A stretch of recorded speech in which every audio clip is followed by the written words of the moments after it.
आज ये वीडियो हम बना रहे हैं जी आपको मलिक रैबिट फार्म का एक तो कंप्लीट विज़िट आपके साथ शेयर करेंगे।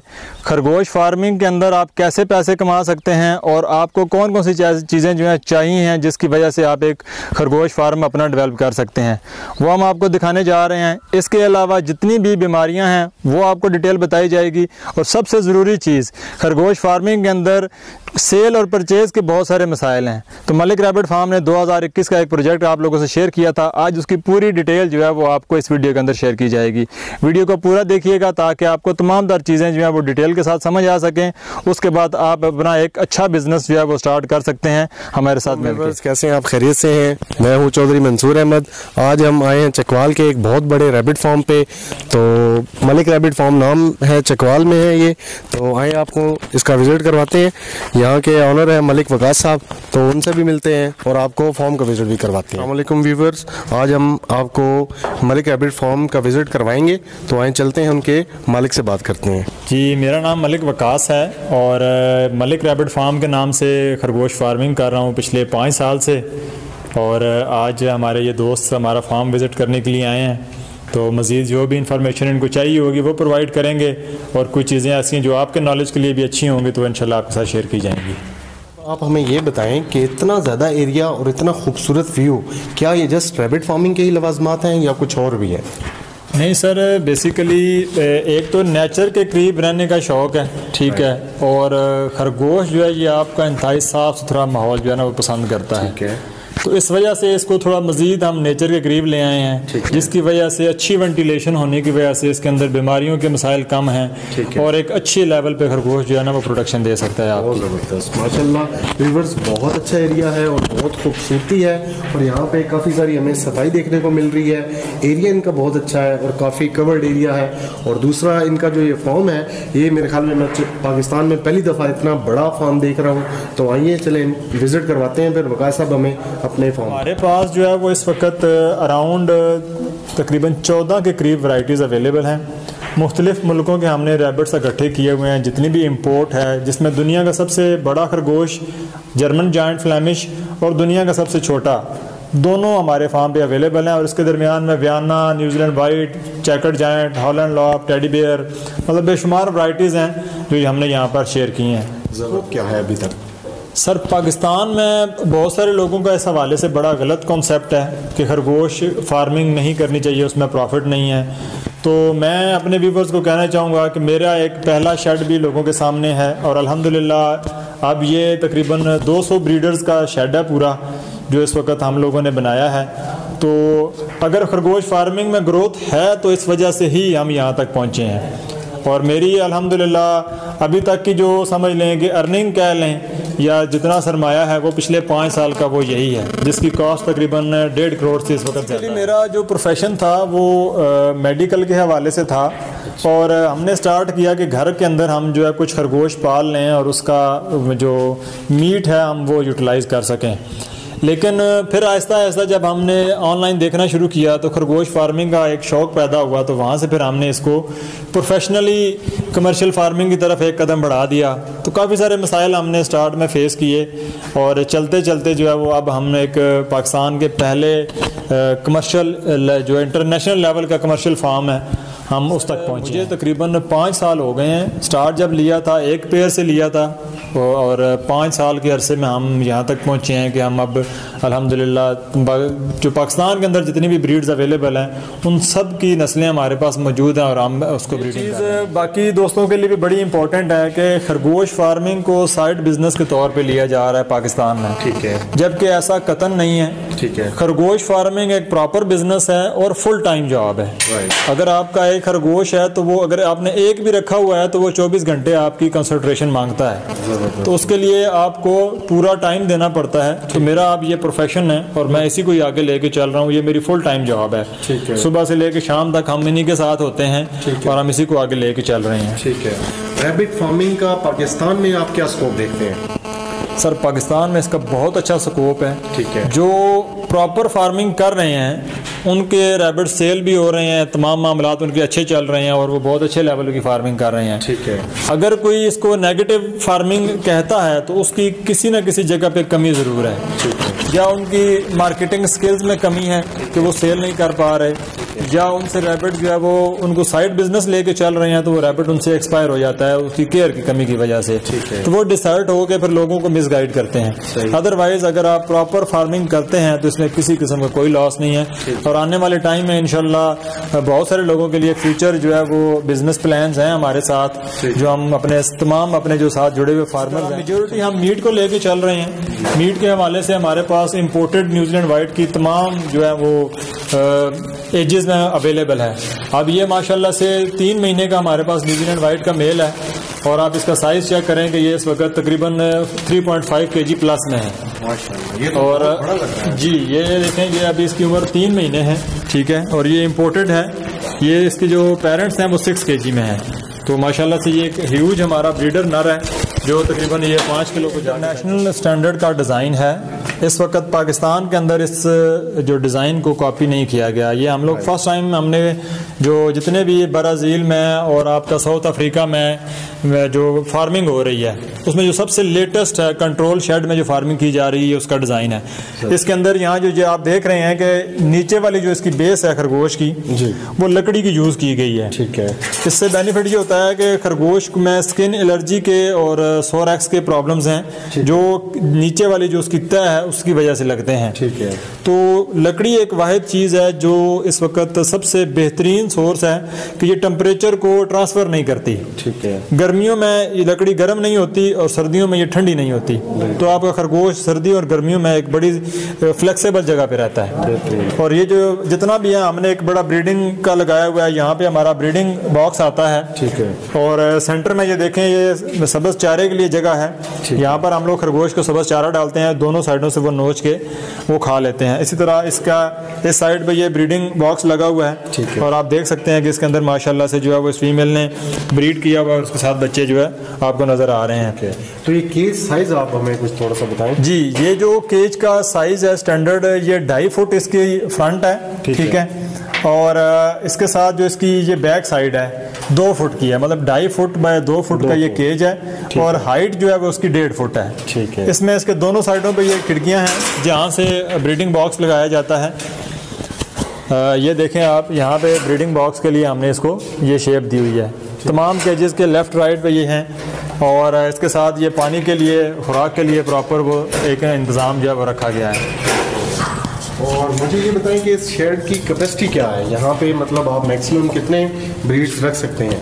सर ये 200 ब्रीडर्स के लिए ये शेड है, ठीक है। यहाँ पे 200 केज लगा हुआ है और इसमें जितनी भी ब्रीड्स हैं उसमें मेन जो ब्रीड है वो न्यूजीलैंड वाइट है जिसको हम मीट के लिए आगे लेके जा रहे हैं, ठीक है। कैलिफोर्निया है प्योर ब्लड लाइन हमारी, वो हम मीट के लिए आगे लेके जा रहे हैं। इसके बाद फ्लेमिश की ब्रीड जो है वो हम इसको आगे लेके जा रहे हैं, सही है। ये 3 ब्रीड ऐसी हैं जिसको हम आगे मीट के लिए स्लाटर हाउस बनाएंगे और उसमें हम रखेंगे। हमारा फ्यूचर प्लान है कि हमारे मुल्क में इंशाल्लाह हर जगह पे स्लाटर हाउस हमारे होंगे और आउटलेट हम लोग। मुझे यहाँ पे कहीं अंगूरा नजर नहीं आ रहा, तो क्या आप अंगूरा पे नहीं कर रहे या फिर? सर बेसिकली पाकिस्तान के अंदर कुछ चीज़ें ऐसी हैं जो हमें चैलेंजेस का सामना है, ठीक है।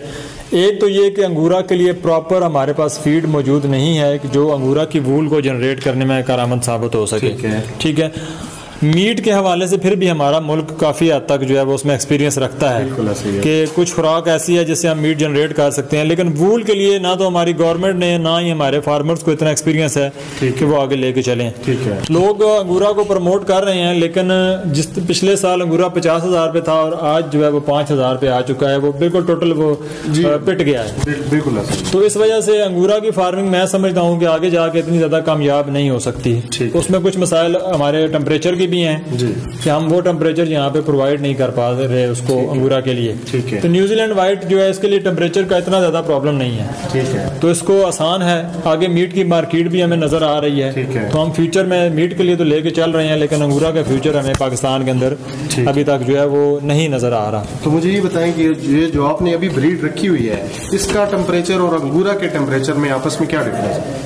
इसको आपका आम जो मुल्क का जो आपका टेम्परेचर है यहाँ पे अराउंड मैक्सिमम आप 35 डिग्री तक इसको लेके चले जाएं, ठीक है, तो इसको कोई प्रॉब्लम नहीं है। ठीक है, ये आपका 32-34 डिग्री तक ब्रीड भी करता है और इसको कोई भी मसाइल नहीं आते।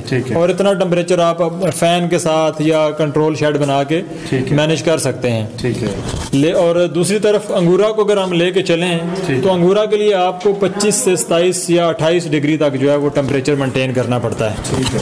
तो उससे ऊपर अगर आप जाते हैं तो वो एक्सपायरीज में चला जाता है, फिर आपको उसकी ट्रिमिंग करनी पड़ती है। उसकी वूल के लिए आपके पास मशीनरी अवेलेबल नहीं है, मशीन होगी तो आप उसको जो है उसकी वूल ट्रिम कर पाएंगे। तो ना तो पूरे वसाइल मौजूद हैं और ना ही कोई हमारे पास उसको अच्छी मशीनरी मौजूद है कि हम उसकी वूल को आगे लेके चलें। ठीक है। तो आपने शेड का टेम्परेचर कैसे मेंटेन किया हुआ है, कि कैसे करते हैं इसको मेंटेन? सर अभी तक तो हम जिस जगह पे हैं अल्हम्दुलिल्लाह कुदरती तौर पे हम ज़बरदस्त टेम्परेचर में हैं जी, कि गर्मी होने के बावजूद भी हमारा यहाँ का इस वक्त जो है वो 25 से 26 से ऊपर टेम्परेचर नहीं गया। ठीक है। रात को जो है वो 18 तक आ जाता है। इसके अलावा भी जब आगे जुलाई आएगा तो हमने चारों साइडों पे वेंटिलेशन के लिए खिड़कियां हैं। ठीक है। और आगे बड़े फैन लगे हुए हैं कंट्रोल शेड के। ठीक है। तो वो जब एक फैन चलता है बड़ा 5 फुट का, तो इस पूरे शेड की जो वेंटिलेशन है वो जबरदस्त किस्म की स्टार्ट हो जाती है। माशाल्लाह नजर आ रही है वेंटिलेशन का निजाम, किसी कोई स्मेल नहीं है पूरे शेड में, हर तरह से बेहतरीन जो है रैबिट आपको कोई जो है ना वो डिहाइड्रेटेड नजर नहीं है। आम रूटीन में यूज़ की जाती है 3 से 4 इंच की ड्रेन यूज़ की जाती है। हमने थोड़ा सा मज़ीद उसको बेहतर कर दिया है और तकरीबन हमने इसको 2 फुट तक 1.5 फुट तक तकरीबन हमने इसको स्लोप दी है, जिसकी वजह से ज़रा बराबर भी कचरा रैबिट का ट्रेस के ऊपर आपको नज़र नहीं आएगा, बेड के ऊपर नज़र नहीं आएगा, वो सारा जो है वो नीचे मूव हो जाता है, जिसकी वजह से आपका वो जो इसके जो जितना भी ड्रेनिंग है वो अच्छे तरीके से आपकी जो है वो हो जाती है। इसको कैलिफोर्निया बोला जाता है। हमारे मुल्क में क्रॉस ब्रीड को भी जो है वो कैलिफोर्निया के साथ भेज दिया जाता है, लेकिन प्योर कैलिफोर्नियन अगर आप देखना चाहें तो इसको बोलते हैं। ये अभी अल्हम्दुलिल्लाह से 3 महीने का ये रैबिट है और इस वक्त जो इसका वेट है तकरीबन 2.7 kg के अराउंड है। ठीक है। और ये 4.55 kg तक वज़न करता है 6 मंथ में। तो इसकी खासियत ये है कि इसके कान, इसकी नोज़ और इसके पंजे ये आपको ब्लैक नज़र आएंगे रेड आइज के अंदर, और एक बड़ा ही यूनिक किस्म का इसका टेक्सचर है। और ये मीट के लिए जो है ना इसको फेमस ब्रीड है, उसके लिए यूज़ किया जाता है। ठीक है। ये मैक्सिमम कितना वेट करता है? ये सर मैक्सिमम 5 kg को जाकर टच करेगा जी। और ये एक और मुझे यहाँ पे नजर आ रही है जी, ये भी पाकिस्तान में लास्ट ईयर तो नहीं सर्वाइव कर पाया था, लेकिन इस दफ़ा अल्हम्दुलिल्लाह बेहतरीन सर्वाइव कर रहा है। ये वियना ब्रीड है और वियना ब्रीड को जो है वो इसको ब्लू आइज वियना बोलते हैं। ठीक है। ये इसकी देखें फेस एक तो राउंड फेस में होता है ये, कि बाकी जितने भी रैबिट्स हैं वो नोकदार फेस में हैं जी। इसका फेस आपको राउंड नजर आएगा जी, राउंड नजर आ रहा है और ब्लू आइज में है ये। तो पाकिस्तान में बहुत कम फार्म्स पे आपको नजर आएगा। ये माशाल्लाह से भी हमारे पास 4 महीने का हो गया है और आगे जाके ये ब्रीड करने के काम। तो चिंचला के नाम से भी जानते हैं लोग रैबिट को। ये फीमेल है, अभी बच्चे दे के फ्री हुई है और ये इसको सिल्वर फॉक्स फ्लेमिश के नाम से पाकिस्तान में फेमस है और आउट कंट्री में इसको चिंचला के नाम से रैबिट को जो है वो देखा जाता है। इसका एक बड़ा डिफरेंट सा गोश्त की उसके हिसाब से बताएं कि गोश्त को कहाँ सेल किया जाता है और पाकिस्तान में जो गोश्त की मार्केट है वो क्या है? सर उसमें ऐसे है कि जो अभी तक तो पाकिस्तान में कोई ख़ास मार्केट अवेलेबल नहीं है, लेकिन जिस तरह खरगोश फार्मिंग दिन ग्रो कर रही है तो उस वक़्त हमारा समझ लें कि नेक्स्ट ईयर का प्लान ज़रूर है कि इंशाल्लाह आपको मुर्गी की तरह ये भी जो है ना वो इजीली मार्केट में अवेलेबल होगा, क्योंकि ये जो इतना ब्रीडर सेटअप लग रहा है इंशाल्लाह हमारे पास सितंबर अक्टूबर से तकरीबन एक क्लच में से 2000 बच्चा जो है वो हमारा यहाँ से मूव होगा। क्योंकि अगर 200 ब्रीड करेगा तो जो मिनिमम जो उसकी क्वांटिटी है वो 1000 से 1200 है। ठीक है। तो ज़ाहिर है इंशाल्लाह जब आगे मूव होगा तो इसको हम स्लाटर हाउस बनाएंगे। यहाँ पे हमारा उसकी कंस्ट्रक्शन भी चल रही है। ठीक है। स्लाटर हाउस बनेगा और इनिशियली स्टेज पे हम चकवाल, जेहलम, इसी तरह रावलपिंडी, सुहावा, ये हमारे जो डिस्ट्रिक्ट जितने भी हैं नज़दीक, यहाँ पर हमने अपने आउटलेट्स बनाने हैं। ठीक है। जो लोगों के लिए एक अच्छा जरिया माश बनेंगे कि उनको फ्रेंचाइज प्रोवाइड की जाएगी। ठीक है। और यहाँ से उनको रैबिट जो है वो प्रोडक्शन के लिए वहाँ पे स्लाटर होकर काफ़ी फेसबुक पे हाईलाइट हो रही है, वो हमने देखी थी 2021 के हवाले से, उस पर आप थोड़ी सी डिटेल समझें। जी, ये आपने बड़ा अच्छा क्वेश्चनिंग भी की है। 2021 का जो हमारा प्रोजेक्ट था ये जनवरी से ऑनवर्ड स्टार्ट था। ठीक है। हम लोग इसी शेड को लेके चल रहे थे। आजकल फ्रॉड का बड़ा ज़्यादा कॉन्सेप्ट है मार्केट के अंदर और लोगों ने इसकी जो सेल नहीं हो रहा जी, इस चीज़ को लेके बड़ा ही लोगों को लूटा हुआ है कि यार खरगोश सेल नहीं होते, ये प्रॉब्लम है, वो प्रॉब्लम है जी। ऐसा ही है। हम एक नई चीज़ लेके आ रहे हैं फार्मर्स के लिए। ठीक है। जितना भी हमारा फार्मर होगा, एक तो हम उसको स्टॉक प्रोवाइड करेंगे। ठीक है। और जो मार्केट की नॉर्मल प्राइस है जी, जैसे न्यूजीलैंड वाइट है तकरीबन 10,000 से 12,000 रुपए का मार्केट में अवेलेबल है जी, हम इसी प्राइस पे ही जो है वो लोगों को स्टॉक प्रोवाइड करेंगे। ठीक है। ठीक है। फिर अगला जो सीन है 2021 का जो प्रोजेक्ट है हमारा, जब भी उनके पास बनी जाएंगे, जो उनके पास स्टॉक आएगा, हम उसको वापस जो है वो परचेज भी करेंगे। ठीक है। उनको फ्री, उनको ही वो लंबा चौड़ा, उनको वो स्ट्रिक्टनेस नहीं होगी उसके अंदर। इजीली होगा कि चाहे वो कहीं और सेल कर सकते हैं तो बेशक करें, अदरवाइज मलक रैबिट फार्म अवेलेबल होगा कि उनका जितना भी स्टॉक है वो वापस उनसे परचेज करेगा। ठीक है। ठीक है। और एक अच्छी हैंडसम अमाउंट में परचेज करेगा। तो ऐसे वो तमाम लोग जो अभी मुझे, जिन तक मेरी ये वीडियो पहुंच रही है, उनके लिए भी मैं अपना 2021 की एक अलग से वीडियो भी शेयर करूंगा और यहाँ पर भी हाईलाइट कर देता हूँ कि मलिक रैबिट फार्म इस वक्त न्यूजीलैंड वाइट, फ्लैमिश और जितनी भी ब्रीड्स हमारे पास यहाँ पर अवेलेबल हैं, उन तमाम ब्रीड्स को आपको प्रोवाइड कर रहा है। ठीक है। और उनका जितना भी स्टॉक होगा वो वापस आपसे परचेज करेगा। ठीक है। आपको केज का पूरा डिज़ाइन दिया जाएगा, आपको पूरा फार्म का स्ट्रक्चर दिया जाएगा। तो ऐसे वो लोग जो फार्मिंग बिजनेस में आना चाह रहे हैं लेकिन सेल ना होना, उस प्रॉब्लम को समझ के वो जो है वो पीछे हट रहे हैं, तो उनके लिए हमारी ये जो है वो फ्रीली बिजनेस जो है वो डील है उनके लिए कि वो आएँ, यहाँ का फार्म विजिट करें और हमारे साथ बैठ के जो है वो अपने फ्यूचर को प्लान करें। काफ़ी अच्छा इंतजाम देखने में नज़र आ रहा है। तो मैं ये पूछना चाहूँगा, अभी इसके लिए आपने यहाँ पे कितने वर्कर्स अवेलेबल हैं या आपने यहाँ पे हायर किए हुए हैं? सर, यहाँ पर जो है वो हमारी एक लेबर यूज़ हो रही है, सिर्फ एक बंदा हमारा इस पूरे शेड को जो है वो मैनेज कर रहा है। बेसिकली दुनिया में कंट्रोल शेड का जो है वो कॉन्सेप्ट है। ठीक है। जिस तरह हमारी पोल्ट्री में कंट्रोल शेड है कि हज़ारों की तादाद में मुर्गी है लेकिन बंदे 7 या 8 काम कर रहे होते हैं क्योंकि वो ऑटोमेटिक चल रहा होता है सारा। इस तरह हमारा ये शेड भी कंट्रोल शेड में कंसिडर होता है कि जितना भी ड्रेनिंग सिस्टम है वो ऑटोमेटिकली कचरा नीचे चला जाता है और रोजाना एक बंदा जो है वो इन 200 रैबिट्स का कचरा जो है वो एक आधे घंटे में जो है वो आसानी के साथ उसकी सफाई कर लेता है। तो मतलब आपका एक्सपेंस मिनिमाइज हो जाता है अगर आप इस कंट्रोल शेड को यूज करते हैं तो। ऐसी खरगोश फार्मिंग है, ये करना कैसा है, सही है या इसमें क्या क्या प्रॉब्लम्स हैं या आया वो? सर, देसी खरगोश फार्मिंग के लिए हमने पहले लोगों को खुद ही कन्विंस किया था क्योंकि हम खुद भी स्टार्ट जो है वो देसी से ही कर रहे थे। लेकिन पिछले 5 साल में हमने जो चीज़ें सीखी हैं उसका जो कंक्लूजन है वो ये है कि देसी फार्मिंग जो है वो आपका जो नस्ल है खरगोश की वो फ़ायदा नहीं देती। ठीक है। उसकी रीज़न ये है कि वो खरगोश आपका 3 गुना खुराक खा के सिर्फ 1 किलो वजन गेन करता है।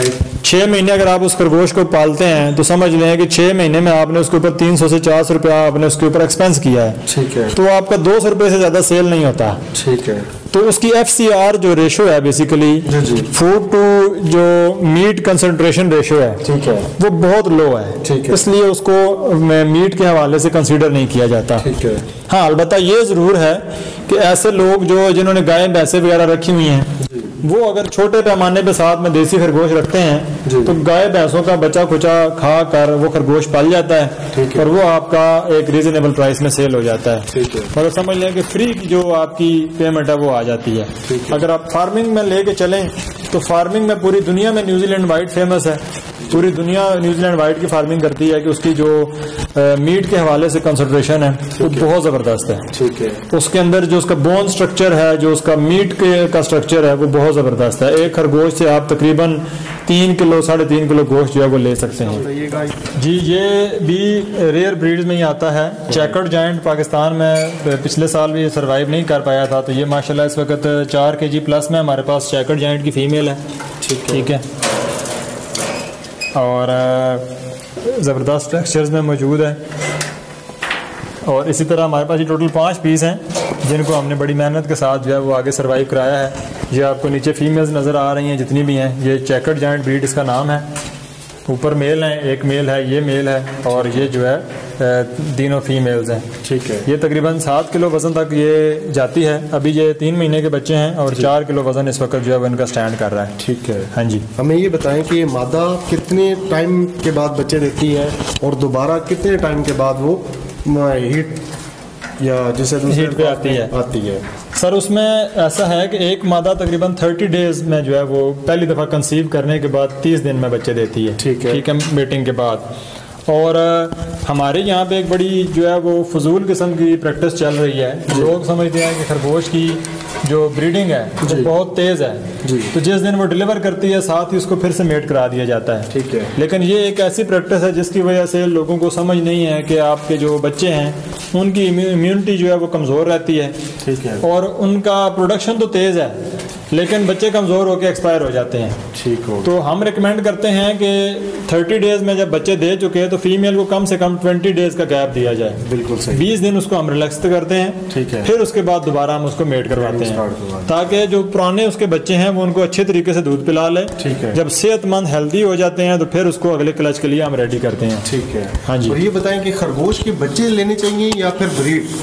देखिए उसमें 2 तरह की अलग अलग थिंकिंग्स हैं जी। सीज़न पे डिपेंड करता है, जैसे आजकल का सीज़न चल रहा है जी।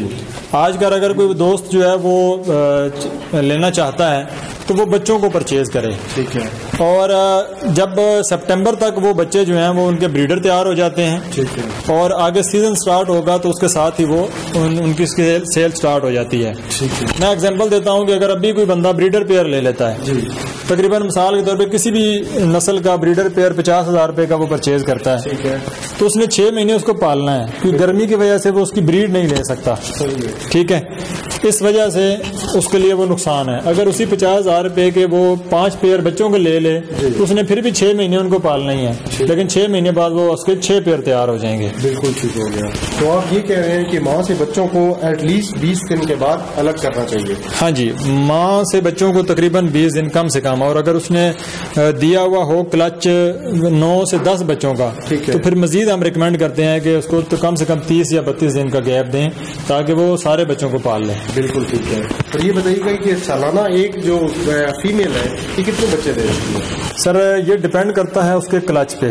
तकरीबन एक क्लच में फीमेल कम से कम 6, ज़्यादा से ज़्यादा 12 तक बच्चे देती है। ठीक है, और सालाना हम उससे ज़्यादा से ज़्यादा 8 क्लच जो है वो ले सकते हैं। अगर उससे हम कंसीडर करें तो अराउंड 80 से 90 बच्चा जो है वो एक फीमेल से 1 साल में लिया जा सकता है। ठीक है, और सुनने में आया है कि जो खरगोश फार्मिंग है इसमें जो बीमारियां हैं वो ना होने के बराबर है, इस बारे में आप थोड़ी सी कुछ?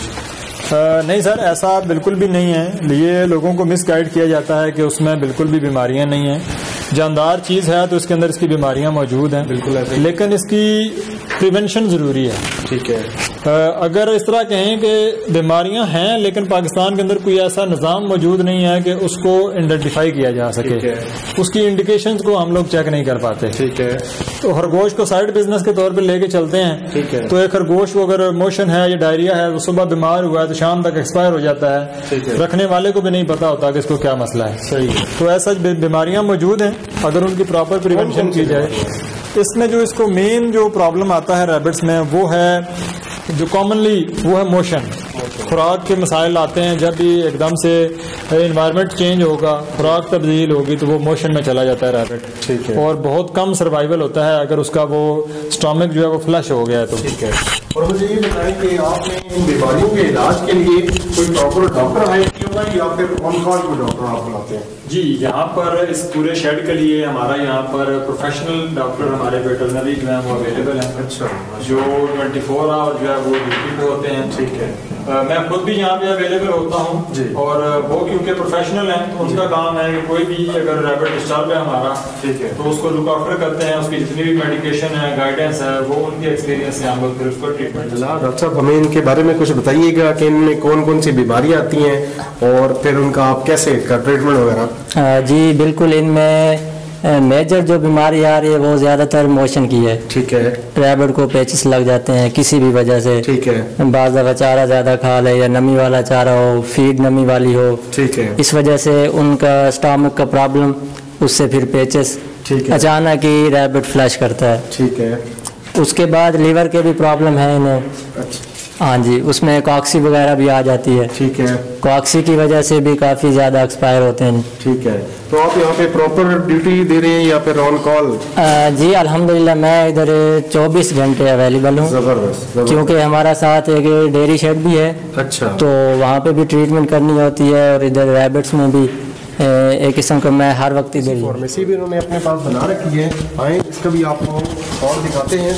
ये बड़ी खूबसूरत सी इन्होंने यहाँ पे बनाई हुई है ताकि मेडिसिन के लिए मेडिसिन जो 24 आवर्स यहाँ पे अवेलेबल है। ठीक है, यहाँ बाइक से जाना नहीं पड़ता, जाके तो मेडिसिन लानी नहीं पड़ती। तो ये मैं समझता हूँ ये कि बहुत अच्छी इनकी एफर्ट है और ये एक प्रॉपर वे। हमारी अपनी एक तो फार्मूलेशन है गर्मियों के लिए और सर्दियों के लिए।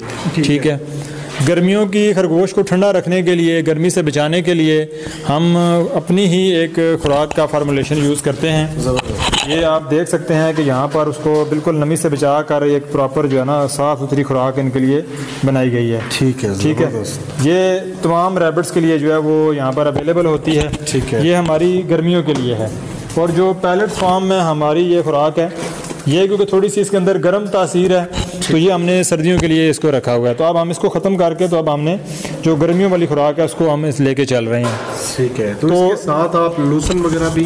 जी, रैबिट्स की जो रूटीन है खुराक की कि सुबह हम 9 से लेके शाम 9 बजे तक खरगोश को फ्रीली लूसन डाला जाता है, ताज़ा। ठीक है, और रात को 1 घंटा गैप के बाद फिर इसको खुशक ड्राई जो फीड डाली जाती है, ये सुबह से लेके शाम तक, शाम से जो है सुबह तक जो है वो ये उसकी फीड चलती है। ठीक है, अच्छा, इतना बड़ा फॉर्म और इतनी ज़्यादा आपने माशाल्लाह काफ़ी वेल सेटल है, तो इसकी कॉस्ट वगैरह के बारे में हमें बताएं कि इसकी कॉस्ट अब तक कितनी आ चुकी है और आपके पास अभी तक कितनी ब्रीड्स अवेलेबल हैं, उनकी कितनी कॉस्ट है? सर उसमें हमारी जो यहाँ पर इस वक्त शेड है, इसके अंदर जो रैबिट अवेलेबल है वो तकरीबन इस वक्त 35 लाख रुपए की कॉस्ट कर रहा है। माशाल्लाह।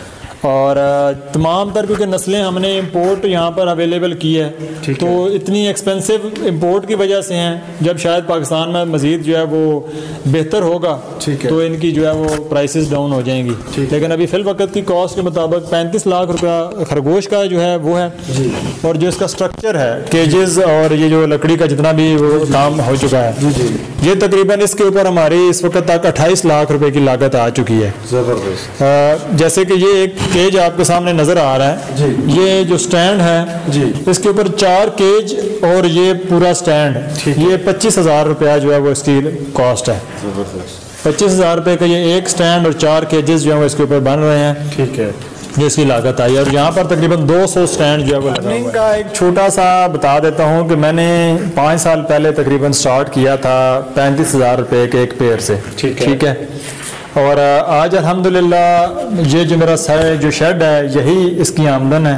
और अभी तक जो है वो तकरीबन 1.5 करोड़ जो है वो मैं इससे आमदन ले चुका हूँ। ज़बरदस्त, जिसमें ये रैबिट्स भी हैं, शेड भी है, तकरीबन जो है वो 50 से 60 लाख रुपया मेरा अर्निंग है। बाकी मजीद मेरी इसके साथ अर्निंग जो है वो इन्वेस्टमेंट जो है मैंने ऐड करके तो ये पाकिस्तान का पहला इंटरनेशनल स्टैंडर्ड जो है वो फार्म बना दिया है। जबरदस्त। इस स्क्रीन के खरगोश फार्मिंग से अच्छी खासी अर्निंग कमाई जा सकती है। बिल्कुल, ये लोगों का बिल्कुल भी गलत कंसेप्ट है कि फार्मिंग से आप कुछ नहीं कमा सकते। अगर आप प्रोफेशनली फार्मिंग करते हैं तो हम भी आपको सपोर्ट करेंगे और इसके अंदर अर्निंग के तमाम तरह जो गाइडेंस है वो प्रोवाइड करेंगे। वकास साहब, ये एक बहुत बड़ी जिसामत का हमें रैबिट नजर आ रहा है, इसके बारे में हमें थोड़ा सा बताएं। जी, ये बकरे की जिसामत की तरह का दुनिया का सबसे बड़ी नस्ल इसको बोला जाता है, जर्मन जायंट फ्लैमिश। ठीक है, ये इस वक्त माशाल्लाह जो है वो 11 kg के अराउंड इसका वजन है। ठीक है, और पाकिस्तान में अभी ये सर्वाइवल फेज पे है और अभी ये फुल ब्रीडर तैयार नहीं है। ठीक है, और माशाल्लाह इसका वज़न जो है और साइज़ में आपको दिखाऊं तो ये मेरे समझने के जिसामत के बराबर ही आ जाता है। वाह माशाल्लाह व्यूअर्स, ये जर्मन जायंट फ्लैमिश इसको कहा जाता है और ये नस्ल जो है वो अल्हम्दुलिल्लाह हमारे पास अवेलेबल भी है। ठीक है। और हम इससे वकास भाई, ये ऊपर हमें एक पाइप नज़र आ रहा है, इसके बारे में बताएं कि ये क्या, किस चीज़ की ड्रिपिंग है ये? सर ये बेसिकली ऑटोमेटिक वाटर सिस्टम है। ठीक है, ठीक है। इसके बैक साइड पे पूरा एक कैन लगा हुआ है। ठीक है, उस कैन के ज़रिए ये दोनों लाइनें जो हैं वो पानी के साथ आ रही हैं और ये मैं आपको एक नोज़ल उतार के दिखा सकता हूँ।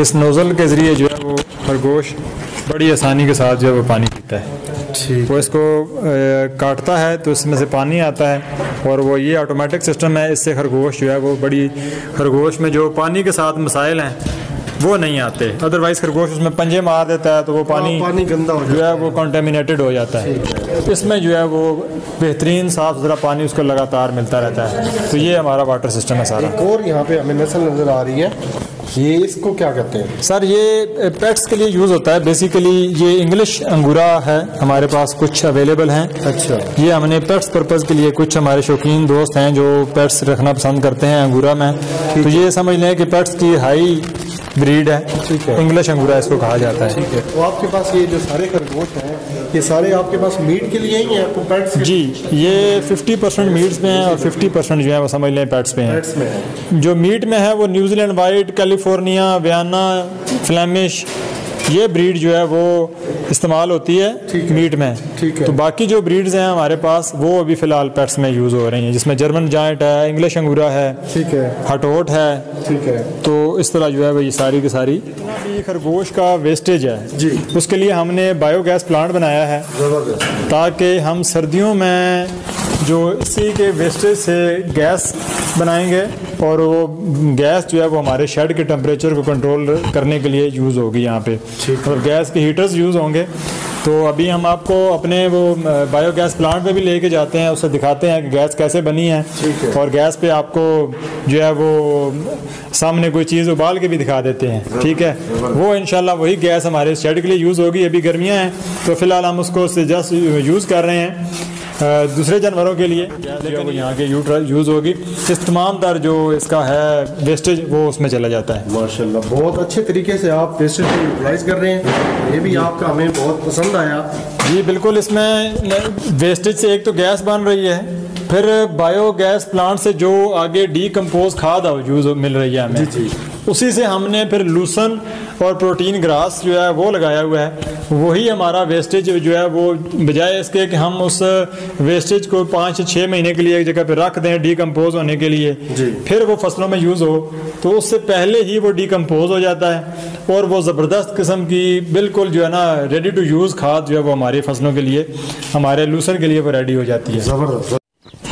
अच्छा जी, ये हमने वेस्टेज मटेरियल के हवाले से आपसे बात की थी कि हमारे जानवरों का जितना भी खरगोशों का वेस्टेज मटेरियल है उसको हम बायोगैस प्लांट में यूज़ कर रहे हैं। ये नीचे हमारा बायोगैस प्लांट है, इसके अंदर जो है वो जितना भी हमारा वेस्टेज मटेरियल होता है वो हम लोग डालते हैं।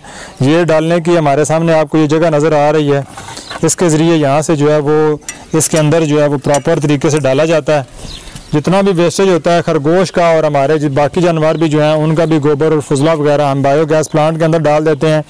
और ये बायोगैस प्लांट जो है वो हमें सर्दियों के लिए भी और गर्मियों के लिए भी यहाँ के शेड के लिए जितनी भी हमारी गैस के एक्सपेंसेस हैं वो हमारा रिड्यूस कर देता है। इसका जो बचा कुचा वेस्टेज मटेरियल है वो डीकम्पोज होके बाहर आ जाता है। वो आगे सामने आपको टैंकियाँ नज़र आ रही हैं, उन टैंकियों के अंदर डीकम्पोज खाद आती है जो कि हमारी आगे जितनी भी हमारी फसल है, लूसन है और ये बाकी जो आपको एरिया नज़र आ रहा है नीचे फसल का, यहाँ पर हम अपने बाकी जानवरों के लिए भी और खरगोश फार्मिंग के लिए भी इस डीकम्पोज खाद को यूज़ करते हैं और ये इस वक्त सबसे बेस्ट फर्टिलाइज़र है।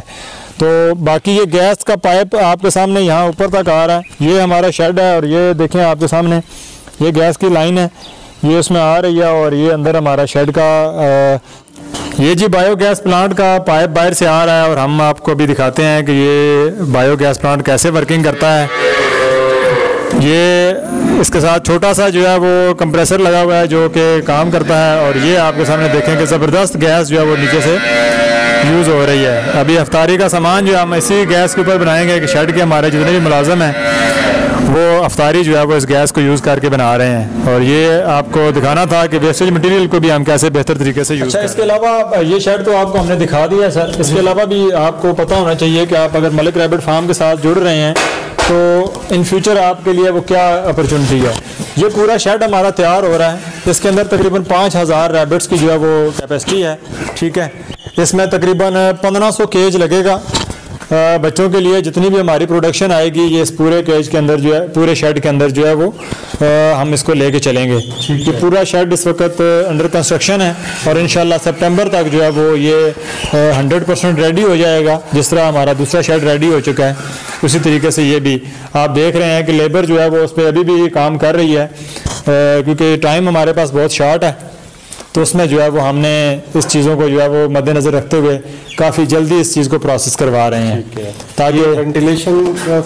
जी, ये वेंटिलेशन के लिए हमने ऊपर जगह रखी है ताकि खरगोश के अंदर जो स्मेल के प्रॉब्लम है उसके यूरिन की वजह से और उसके जो बाकी मामलात हैं वो वेंटिलेशन से जो है वो हल हो जाते हैं। ये बाहर जो है वो आप देख सकते हैं, ये ऑफिस हमारा तैयार हो रहा है, पूरा अकाउंट डिपार्टमेंट यहाँ पर हमारा होगा और तमाम तर चीज़ें जो है वो यहाँ पर होंगी। ये दो जगह आप देख रहे हैं ये हमारा ऑफिस है और यहाँ पे साथ जो है वो ये अकाउंट डिपार्टमेंट है जिसको जो है वो हमने कंप्लीट करना है मज़ीद 2 या 3 महीने में, ठीक है। इसी तरह ये इस तरफ आप प्लाट देख रहे हैं नीचे, ये हमारे लूसन के प्लाट हैं जो तैयार हो रहे हैं। सितंबर में लूसन जो है वो बिजाई किया जाएगा। इसमें हमने अभी खाद वगैरह जो भी हमारी डीकम्पोज हुई हुई खाद है वो हमने इसमें ऐड की है। और ये सारा नीचे आप जो जगह देख रहे हैं यहाँ पर लूसन की काश्त जो है वो की गई है। प्रोटीन ग्रास और लूसन जो है वो हमारे रैबिट्स के लिए जो है वो यहाँ पर अवेलेबल होगा। मंसूर साहब हमारे पास आए थे, चकवाल के आगे एक इलाके से हैं, इन्होंने हमारा फार्म विज़िट करना था। प्रॉपर हमने इनको विज़िट करवाया और कुछ चीज़ें ऐसी जो आपके नॉलेज के लिए थी वो आपसे भी शेयर करने के लिए इतने डिटेल एक विज़िट था इनका, ठीक है। इनके क्या व्यूज़ हैं और ये बेसिकली हमारी बिज़नेस पॉलिसी का हिस्सा भी बनने जा रहे हैं, तो इनसे पूछते हैं कि इनको कैसा लगा। जी मंसूर साहब। जी माशाल्लाह, हमें वक़ास साहब आपका जो फॉर्म है बहुत ज़्यादा पसंद आया, इसका स्ट्रक्चर हमें बहुत पसंद आया और दूसरा ये जो आपने सेफ्टी प्रिकॉशंस भी अच्छे हैं रखे हुए हैं ये भी हमें बहुत पसंद आए। सबसे जो मेन बात है वो ये है कि आपकी जो बिज़नेस पॉलिसीज़ हैं वो हमें बड़ी अट्रैक्टिव की हैं। तो बेसिकली हमारा जो मकसद था वो जस्ट विज़िट ही था। हमने सुना था नाम फेसबुक पे भी सोशल मीडिया पे भी कि मलिक रैबिट फार्म है, हमने कहा चलें विज़िट करते हैं तो आपसे मुलाकात भी करेंगे। लेकिन यहाँ आके हमने फ़ील किया है कि हमें भी स्टार्ट लेना चाहिए। तो मैं अभी आपसे यहाँ पे जो आपकी बिज़नेस पॉलिसीज़ हैं उनसे मैं भी फ़ायदा उठाना चाहूँगा और हम इंशाल्लाह यहाँ से भी आपसे कुछ परचेजिंग भी करेंगे। तो मेरे व्यूवर्स आपसे भी मैं कहूँगा कि आप विज़िट करें मलिक रैबिट फार्म का। बहुत अच्छी पॉलिसीज़ हैं इनकी, सेल्स पॉलिसीज़ भी हैं, परचेज़ पॉलिसीज़ भी हैं, दोनों बहुत अच्छी हैं, ठीक है। जो मेरे भाई स्मॉल बिज़नेस से काम अपना स्टार्ट करना चाह रहे हैं वो एक दफ़ा ज़रूर मलिक रैबिट फार्म का विज़िट करें, यहाँ पे आएँ, यहाँ से आप परचेजिंग करें, इंशाल्लाह आपकी अर्निंग भी अच्छी होगी। और अगर आप इसको एक साइड बिज़नेस लेना चाह रहे हैं तो वो भी आप कर लें। अगर आप इसको फुल टाइम बिज़नेस करना चाह रहे हैं तो मेरे ख्याल में आप फुल टाइम भी बिज़नेस इसे कर सकते हैं और एक अच्छा अर्न आप कर सकते हैं। आप लोग आए हैं, मेरे लिए बहुत खुशी थी, खुशी की बात थी। मैं खुद भी यही चाहता हूँ कि हर बंदा जो इस वक्त बेरोज़गार है, जो चाहता है कि उसके पास थोड़ी सी सेविंग्स अमाउंट है, 1 लाख 2 लाख 2.5 लाख थोड़ी सी अमाउंट उसके पास पड़ी है और वो ज़ाया होने से बचाना चाहता है, तो उस अमाउंट को बचा के वो एक अच्छी जगह पे लगा सकता है। हम उस अमाउंट की पूरी रिस्पॉन्सिबिलिटी लेंगे कि उनको जो भी फार्मिंग टिप्स होंगी, खुदा न खास्ता अगर मोर्टेलिटी ना हो तो उनको किसी किस्म का कोई नुकसान जो है ना वो हमारी तरफ से नहीं होगा। उनकी हर तरह की गाइडेंस प्रोवाइड की जाएगी और ऑलरेडी अल्हम्दुलिल्लाह से 20 से 22 लोग हैं जो हमारे इस प्रोजेक्ट को अवेल कर चुके हैं और आज इनका भी एक नाम शामिल हो गया है कि ये इस प्रोजेक्ट का हिस्सा बन रहे हैं। और हर वो बंदा जो इस वक्त जॉबलेस है और वो समझता है कि उसके पास थोड़ी सी अमाउंट है तो वो इस बिज़नेस का हमारे साथ काम करके अपनी अर्निंग को बढ़ा सकता है।